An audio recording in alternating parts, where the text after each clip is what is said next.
السلام علیکم ورحمۃ اللہ وبرکاتہ۔ الحمد للہ الذی کفی وسلام علی عبادہ الذین اصطفی، اما بعد۔ خواتین و حضرات، میں توبہ کے تعلق سے کچھ باتیں آپ کے سامنے دلائل کے روشنی میں رکھوں گا کہ انسان کو توبہ کب کرنا چاہیے اور کیوں کرنا چاہیے، اور توبہ کے فائدے کیا ہیں۔ توبہ انسان اسی وقت کرتا ہے اگر کوئی مسلمان ہے تو اس سے خطا ہو جائے، گناہ ہو جائے تو وہ توبہ کرتا ہے، اور توبہ کر کے اللہ کی طرف متوجہ ہو جاتا ہے کہ اے اللہ مجھ سے یہ خطا، یہ گناہ ہو گیا۔ یا اسی طرح سے کوئی کافر ہے، غیر مسلم ہے، وہ اپنے پرانے دین سے توبہ کر کے اللہ اور اس کے رسول صلی اللہ علیہ وسلم کے دین میں جب داخل ہوتا ہے تو یہ بھی توبہ کی ایک کیفیت ہے، وہ اسلام میں داخل ہو جاتا ہے توبہ کر کے۔ اس کے دلائل بہت ہیں، لیکن میں کچھ ہی دلائل آپ کے سامنے پیش کروں گا۔ قرآن میں اللہ تعالیٰ فرماتا ہے انما التوبة على الله الذي يعملون السوء بجهالة ثم يتوب من قريب فأولئك يتوب الله عليهم وكان الله عليما حكيما۔ اللہ تعالیٰ فرماتے ہیں ہاں یہ جان لو کہ اللہ پر توبہ کی قبولیت کا حق انہی لوگوں کے لیے ہے جو نادانی کی وجہ سے کوئی برا کام کر گزرے، کوئی برا کام کر گزرتے ہیں اور اس کے بعد جلدی ہی توبہ کر لیتے ہیں، ایسے لوگوں پر اللہ تعالیٰ اپنی نظر عنایت سے پھر متوجہ ہو جاتا ہے، یعنی اللہ تعالیٰ انہیں اپنی پیار بھری نظروں سے دیکھنے لگتا ہے۔ اور اللہ ساری باتوں کی خیر رکھنے والا اور حکیم و دانا ہے، مگر توبہ ان لوگوں کے لیے نہیں جو برے کام کیے چلے جاتے ہیں، یہاں تک کہ جب ان میں سے کسی کی موت کا وقت آ جاتا ہے تو اس وقت وہ کہتا ہے کہ میں نے توبہ کی، اور اسی طرح ان کے لیے بھی نہیں جو مرتے دم تک کافر رہے، ایسے لوگوں کے لیے تو ہم نے دردناک سزا تیار کر رکھی ہے۔ سورہ نساء کی یہ آیت ہے جس میں اللہ تعالیٰ نے صاف صاف یہ بات ظاہر کر دیا ہے کہ اگر کوئی انسان گناہ کر کے فوراً توبہ کر کے اللہ کی طرف رجوع ہو جائے، اللہ کی طرف متوجہ ہو جائے تو اللہ تعالیٰ اس کے گناہوں کو معاف فرما دیتا ہے، لیکن اگر کوئی انسان گناہ کر کے اپنی گناہوں پر ڈٹا رہے اور توبہ نہ کرے یہاں تک کہ وہ موت کے قریب آ جائے تو اللہ تعالیٰ فرماتا ہے ایسے لوگوں کے لیے میں دردناک عذاب تیار کر کے رکھا ہوں۔ انسان سے گناہ کا ہو جانا کوئی اچنبھی والی بات نہیں ہے، بسا اوقات ایک انسان پوری کوشش کے باوجود اپنے نفس یا شیطان کے نرغے میں آ بھی جاتا ہے گناہ کے بعد انسان یا تو نادم ہو کر اللہ تعالیٰ سے اپنے کیے گناہ کی معافی طلب کرتا ہے، یا پھر گناہوں پر نادم ہو کر تکبر کا مظاہرہ کرتا ہے۔ مندرجہ بالا آیات میں اللہ تعالیٰ نے توبہ کی قبول ہونے یا نہ ہونے کی وضاحت کی ہے۔ اگر کہا جائے کہ یہ آیت توبہ کی قبولیت کا قانون بیان کرنے کے لیے کافی ہے تو بے جا نہ ہوگا۔ اللہ تعالیٰ نے ان دو آیتوں میں دو طرح کے لوگوں کی توبہ کا تذکرہ فرمایا ہے۔ اب ہم ان آیت کا مختصر تجزیہ پیش کرنا چاہیں گے۔ سماعت فرمائیں۔ پہلی آیت کا مختصر تجزیہ گنہگاروں کی توبہ، انما التوبۃ علی اللہ الذین، اللہ تعالی کی یہ بہت بڑی مہربانی اور شفقت ہے کہ وہ ایک انسان کو گناہ کے صدور کے فوراً بعد پکڑ نہیں لیتا، بلکہ اس کو کچھ دیر مہلت دیتا ہے،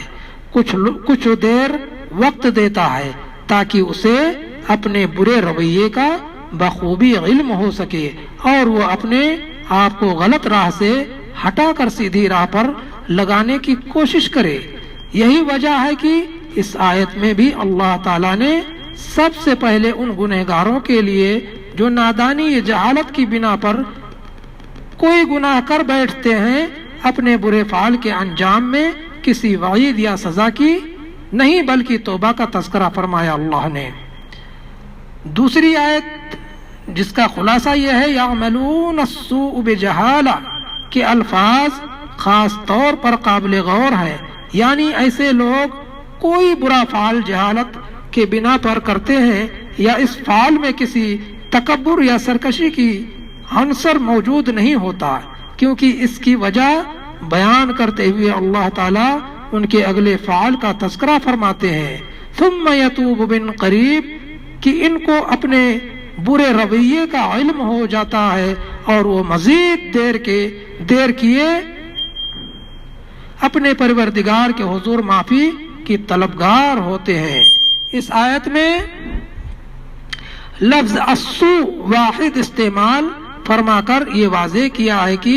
ایسے لوگ کئی نہیں بلکہ صرف ایک گناہ یا غلطی کرنے پر توبہ کی طرف لپکتے ہیں، اور ظاہر کی یہ کیفیت صرف اسی شخص کی ہو سکتی ہے جس کی ضمیر زندہ ہو اور اپنی سابقہ روش کو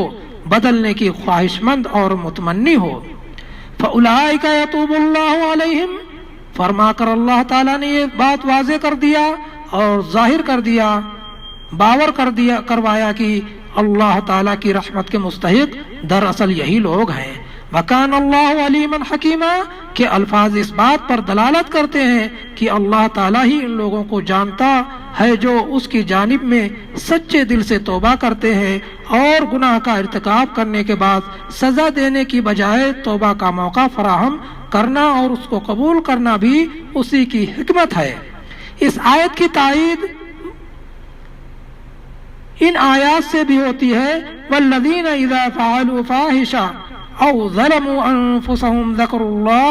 فاستغفروا لذنوبهم ومن يغفر الذنوب الا اللہ ولم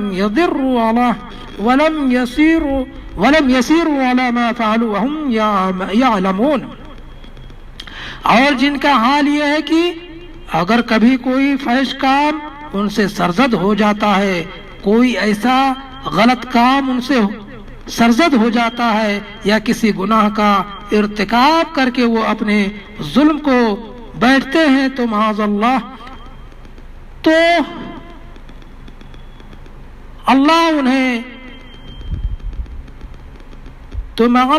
انہیں یاد آ جاتا ہے، یعنی وہ اللہ کو یاد کر لیتے ہیں